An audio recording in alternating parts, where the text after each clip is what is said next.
Hello again, this is Shindo. And this is Lucifera. Back again to continue in the secret book of John, Gnostic Gospel. We were in the middle of the chapter called The Fashioning of the World. The fashioning of this world. Lucifera, of course, will be reading the text, and I will be reading the annotations. His rulers created 7 authorities for themselves. Each of these authorities created 6 demons, pieces. There came to be 365 demons altogether. The creation of the lower world continues. One should imagine this developing cosmos as more temporal than spatial construction. Yahweh created the times and seasons that govern life. First, the astrological forces, which are the 12 authorities discussed in the previous sequence. The second, the mundane daily forces, which are discussed here. The 7 authorities created here are the days of the week, each of which is ruled by a particular demonic power. In Apocryphon Johannes, Givershin suggests the secret book of John tells us the 3 names for Yaldabaoth, 12 spheres with the ruling authorities, 7 demonic rulers with 7 authorities, each who in turn have 6 demons each, giving us a grand total of 3 plus 12 plus 7 plus 7 times 7 plus 49 times 6 equals 365. Each day has its own demon. The magicians and physicians of the ancient world knew their names when they had greatest influence and what should be done about them. The secret book of John is telling us these odd names for practical reasons. Note that our English words for the days of the week reflect the idea that specific gods rule the various days. In our case, most of them are Norse gods. Tu rules Tuesday, Woden rules Wednesday, Thor rules Thursday, Frida rules Friday. First, a Thoth with the sheep's face. Second, Eloa Eos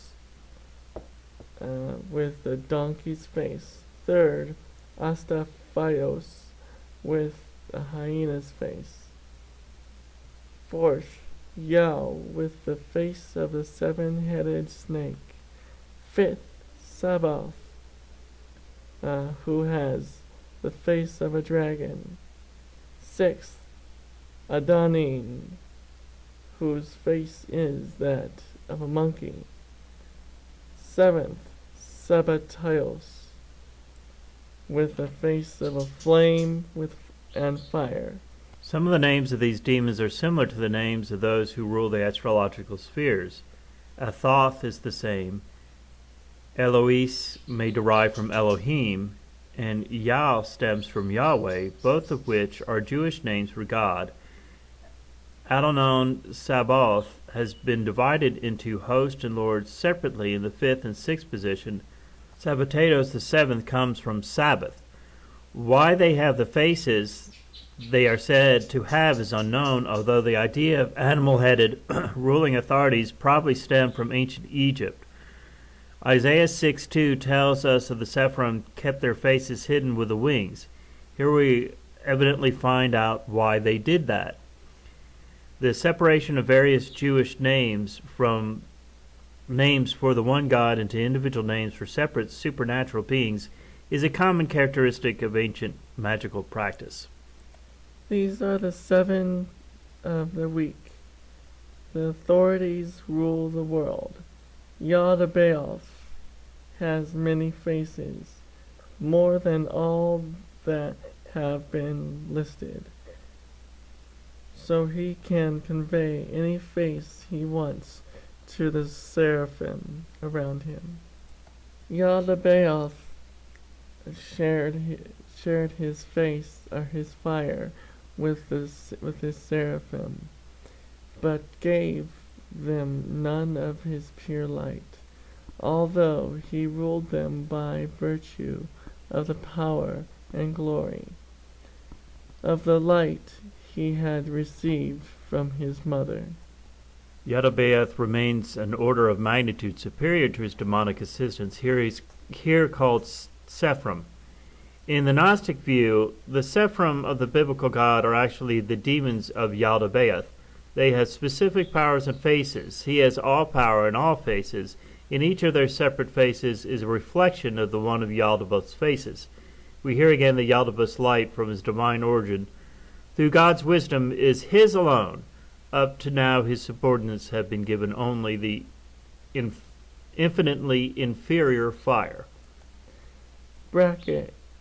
Therefore he called himself God, and defied his place of origin. End of bracket. He united his thoughts, sevenfold powers, with the authorities who accompanied him. He spoke, and it happened. He named those sevenfold powers, starting with the highest one. Goodness paired with the first, Athoth.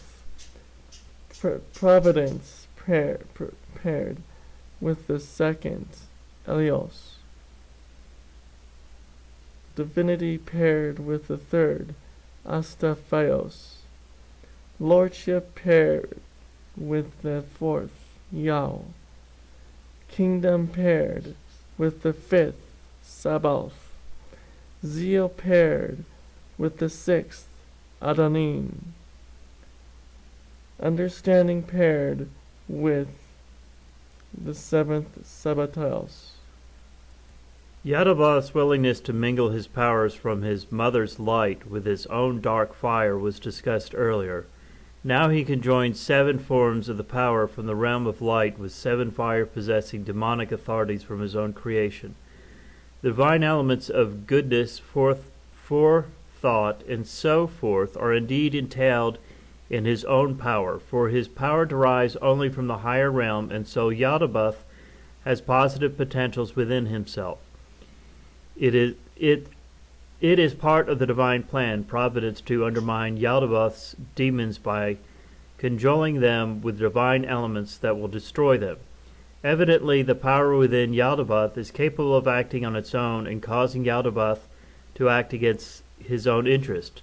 The realms of benevolent divine powers that are paired up with Yaldabaoth's demonic forces will ultimately undermine his constructed reality and enable everything divine to return to the world of the One. Yaldabaoth has planted the seed of his own destruction. As it turns out, not only does each day have its demon, but each day has also a force for good associated with it, as is illustrated on page 76. This illustration simply has the circles with the names and what we've already discussed in circular form, one circle sitting inside of another. Each has its own realm modeled on one of the higher realms, and each new name refers to a glory in the heavens, so that Yaldabaoth's demon might be destroyed.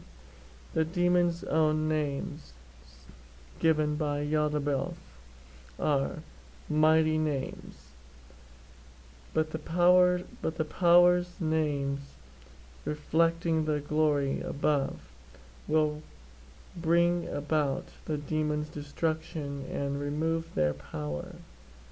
That is why each has 2 names. Yaldabaoth modeled his creation on the pattern of the original realms above him, so that it might be just like the indestructible realms. Bracket. Not that he had ever seen the indestructible ones, rather the power in him driving from the mother made him aware of the pattern of the cosmos above. End of bracket. Yaldabaoth models his lower creation on an inadequately known and dimly visible higher divine world. This is Platonic view of things. A demiurge god manufactures a world, modeling it in the realm of perfect ideals. The demiurge, though, barely knows anything of the perfect world it's trying to copy. Now it's suddenly motivated to produce a system of realms that are component parts of the higher divine world. What seems to be happening here is the power of the mind of God that brought Yaldabaoth into being is not an unconscious energy, but an active conscious actor in this cosmic drama. Power is trapped within Yaldabaoth and is unable thus far to escape. But power has caused Yaldabaoth to bring in to being the parallel realms of goodness, providence, divinity, and so forth.